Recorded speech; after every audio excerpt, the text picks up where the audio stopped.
Oi, gente, bom dia, boa tarde, boa noite. Espero que vocês estejam bem, que estejam se cuidando. Então, hoje a gente vai continuar a falar dessa escola literária, desse movimento literário, movimento artístico também, porque ele se estende muito além da literatura, principalmente, né, nas artes, na escultura, como a gente vê aí na imagem do Barroco, tá? Eu vou aumentar minha apresentação.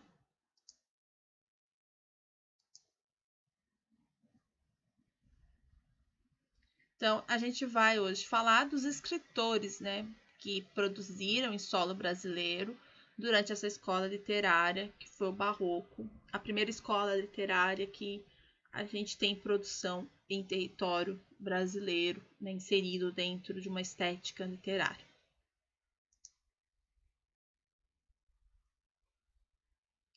E, né, esses altares, né, que são muito emblemáticos, que eu coloquei como referências, porque eles vão também estar associados à literatura, né, cheios de ornamentos e de anjos e de enfeites, uma escultura, um trabalho muito detalhado.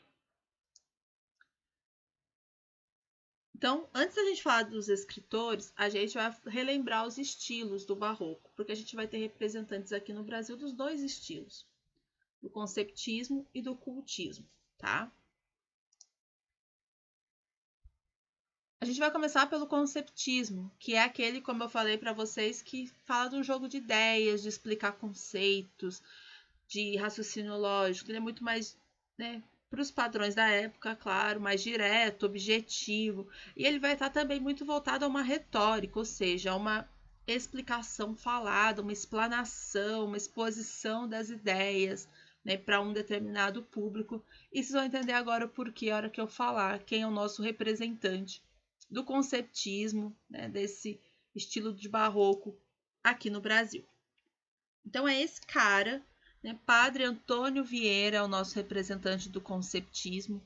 Ele também vai ter uma importância bastante grande em Portugal, ele é bastante estudado e valorizado lá, porque ele é português e vem para o Brasil ainda criança. Então, né, os portugueses também reivindicam sua literatura, sua obra. Mas aqui no Brasil a gente o trata, então, como esse representante do conceptismo, um padre, que vai ter algumas.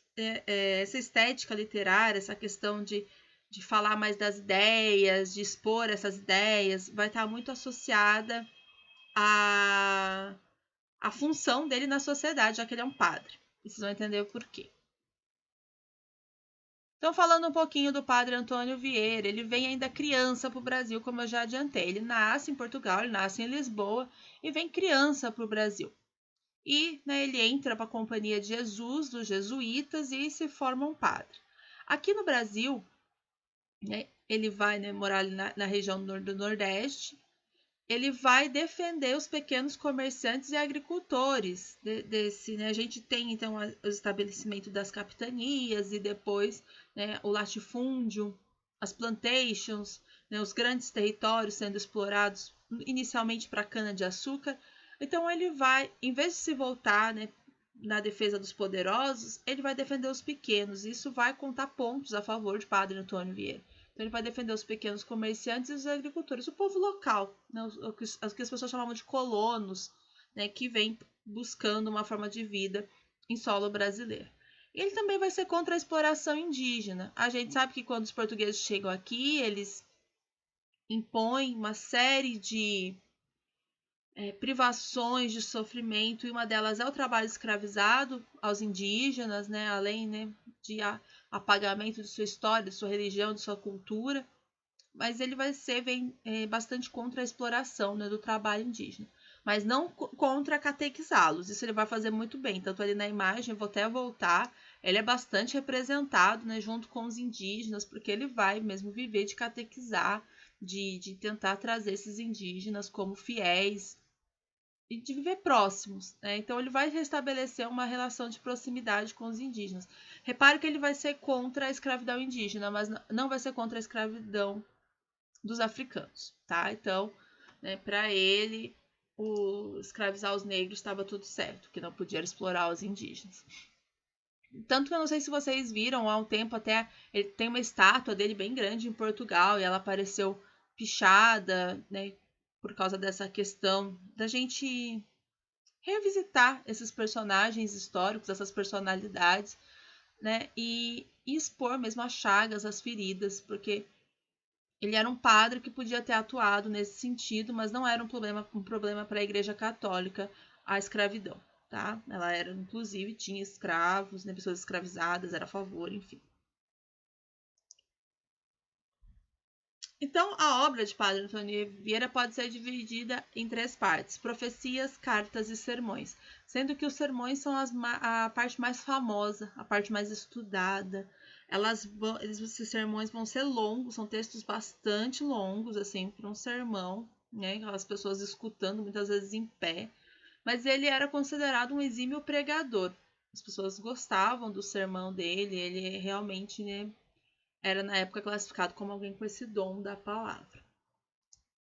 Tem 3 sermões dele que são bem famosos. O primeiro é o sermão da Sexagésima, que é um sermão que vai falar da arte de pregar. Quanto é importante se pregar, saber pregar, levar a palavra.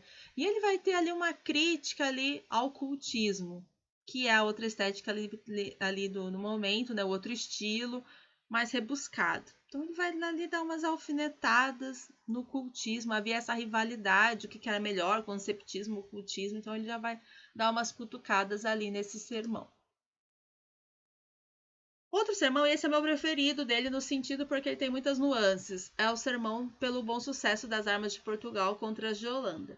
Né? Como eu falei para vocês na aula passada, a gente tem sucessivas invasões holandesas no Nordeste nesse momento. Portugal estava lá com um pepino bem grande para resolver, já que tinha sido, né, anexada à Espanha, estava sem rei.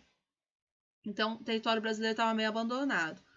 E nisso, os holandeses veem uma oportunidade de invadir essas terras e até, né, querendo mesmo iniciar um processo de colonização aqui. Então, nesse sermão, né, o padre Antônio Vieira ele vai meio que fazer a caveira dos holandeses. Assim, vai falar super mal dos holandeses, né, que incitando o povo a combater os holandeses, a expulsar os holandeses, porque Portugal que era bom e a Holanda era do mal e tal. Por quê?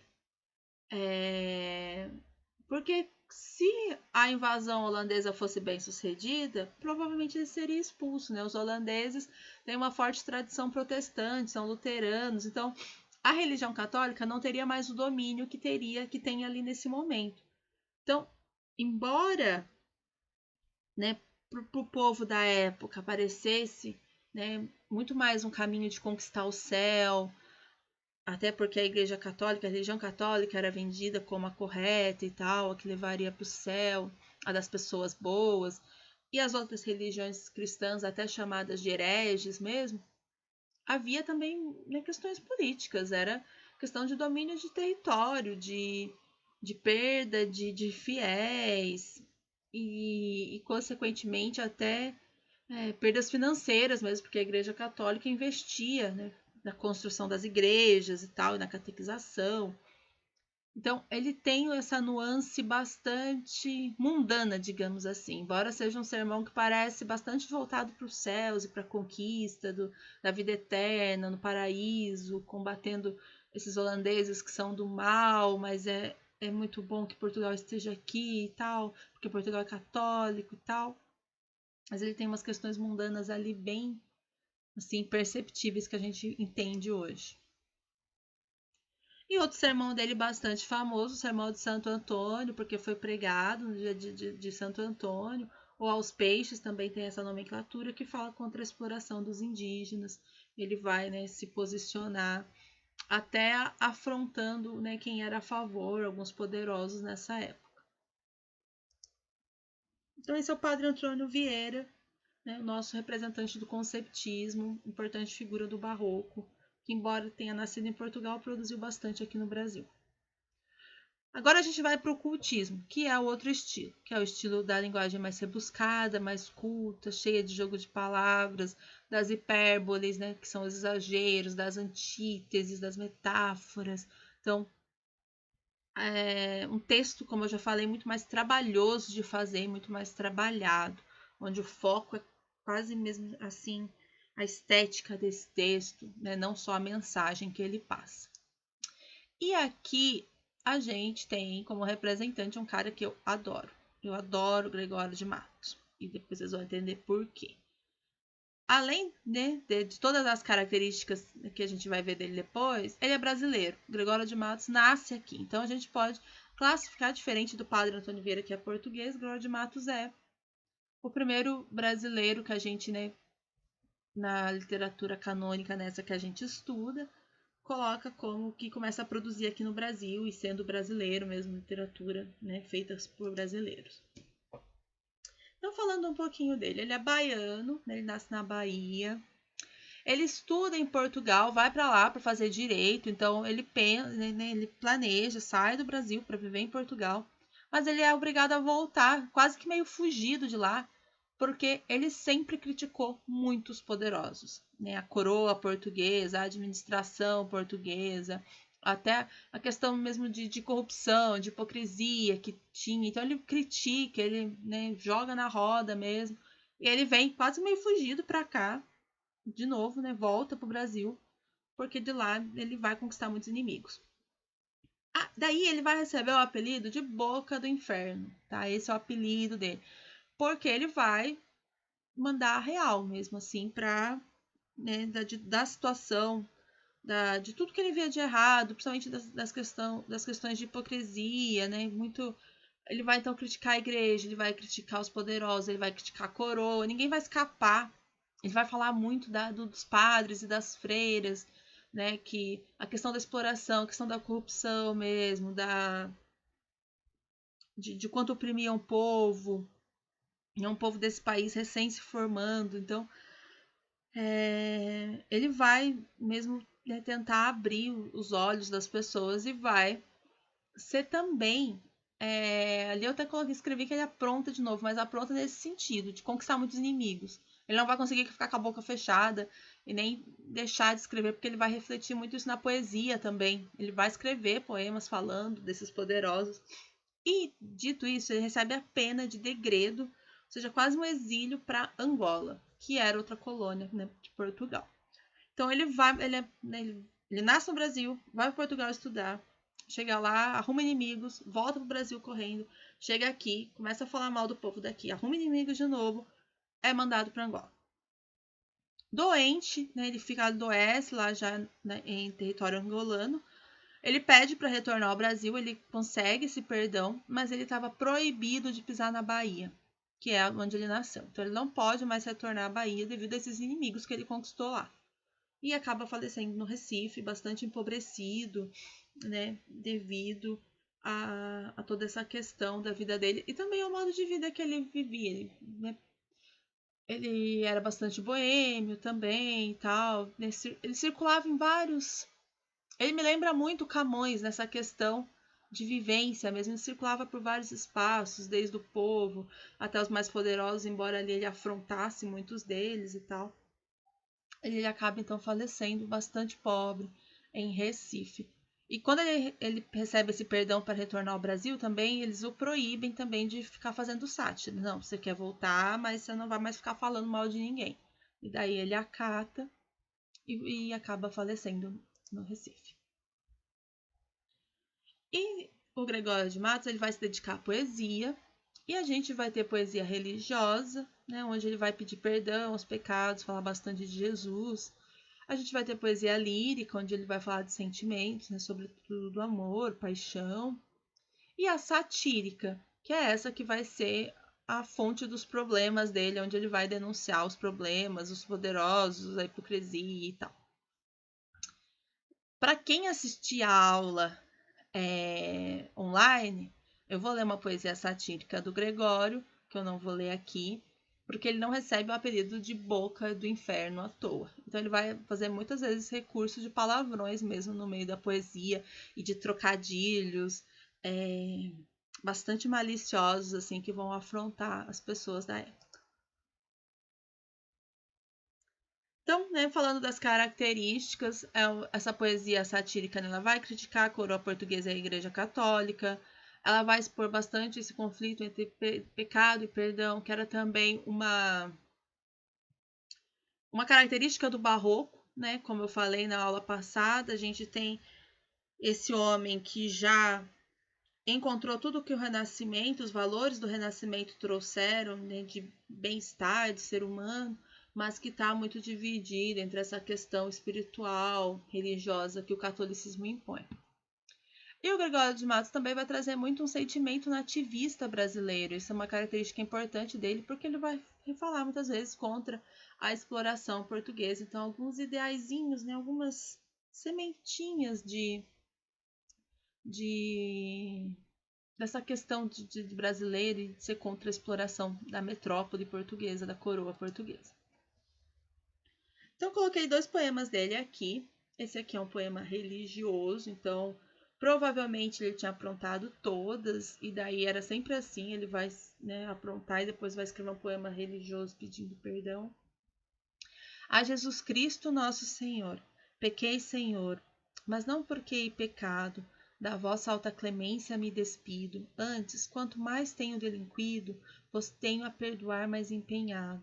Se basta a vós irar tanto pecado, abrandar-vos só beija um só gemido, que a mesma culpa que vos há ofendido, vos tem para o perdão lisonjeado. Se uma ovelha perdida já é cobrada, glória tal e prazer tão repentino, vos deu como afirmais na sacra história. Eu sou, Senhor, a ovelha desgarrada, cobrai-a e não a queirais, pastor divino, perder na vossa ovelha a vossa glória. Então ele confessa que pecou e que ele, embora tente, mas cada vez mais ele comete pecados, ele tem esse delinquido ali, ele fala. Mas ele vem pedir esse perdão e se põe como uma ovelha, né? A metáfora do pastor e das ovelhas, e pede para que não deixe perder essa ovelha, né, para que ela não seja perdida.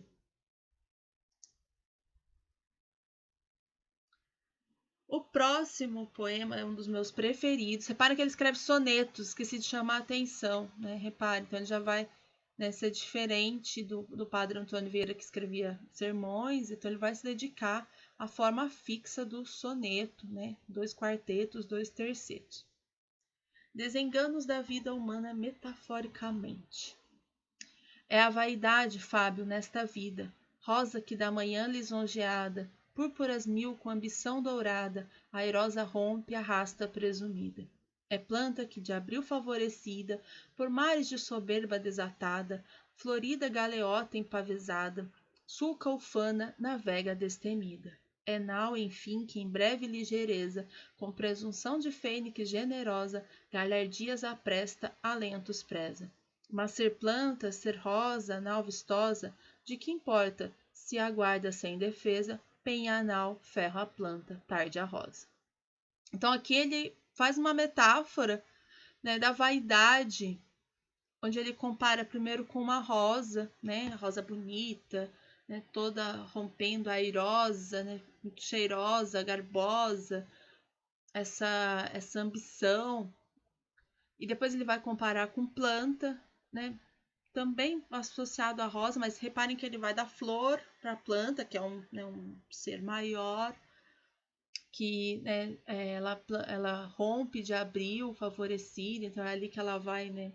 Lembrando que abril na Europa é a primavera, né? Aqui não, aqui é outono, lá é primavera. E depois ele fala que essa vaidade também é nau. O nau é barco, né? Os navios. Então que vai com breve ligeireza, passando muito rápido, com presunção de fênix, né? Que é uma ave mitológica. Então ele vai comparando a vaidade a esses 3 itens. E daí no final que a gente tem como é que eu posso dizer? O desfecho, assim, que é muito importante. O que adianta toda essa vaidade, ser tão vistosa, ser tão cheirosa, ser tão bonita, ser tão grande como a nau, né? Se no final o que aguarda? Penha a nau, assim, é o machado, né? Então o barco, quando ele já não serve mais, ele é partido em pedacinhos. Ferro a planta também é a mesma coisa, né? De ser cortada, ser colhida. E tarde a rosa, né? Que no fim de tarde, como se a rosa, ela rompe de manhã, mas no fim de tarde ela morre. Então, é meio que uma crítica, né? De que ter vaidade e essa soberba e se achar melhor que os outros, a gente pode dizer assim, não adianta de nada, porque no final, para todos nós, né? A gente tem um fim predestinado, assim como esses elementos que ele vai citar ali, a nau, que é o barco, a planta, a rosa. A atividade, então, né, sobre os escritores no Barroco, a gente tem esses dois, que é o Padre Antônio Vieira e o Gregório de Matos. E como eu falei, o Gregório de Matos, para mim, como uma síntese muito importante do período do Barroco, em forma de ser humano, essa dualidade que ele tem entre pedir perdão e ao mesmo tempo expor os sentimentos mundanos dos seres humanos e afrontar a sociedade da época. E o Padre Antônio Vieira, a gente pode colocar ele aqui representando mesmo toda essa tentativa de retorno da Igreja Católica de estabelecer o domínio, né, dentro dessa figura, dentro desse padre, né, no caso do Brasil, representado por este padre. Tanto que a atividade vai ser sobre ele. A atividade está lá no livro de vocês. Tem um trecho do sermão de Santo Antônio. Então vocês têm que ler aquele trechinho, um trechinho pequeno, e responder as questões de 1 a 4. Tá? A atividade está lá na página 111, desculpa, do livro didático. São questões de 1 a 4. Responde no caderno e me envia. Dúvidas vocês já sabem, né, de preferência ali por e-mail ou comentário na postagem. Mas acredito que vocês não vão ter dúvidas, é uma atividade bem tranquila de interpretação de texto daquele sermão. E era isso. Até mais. Tchau, tchau.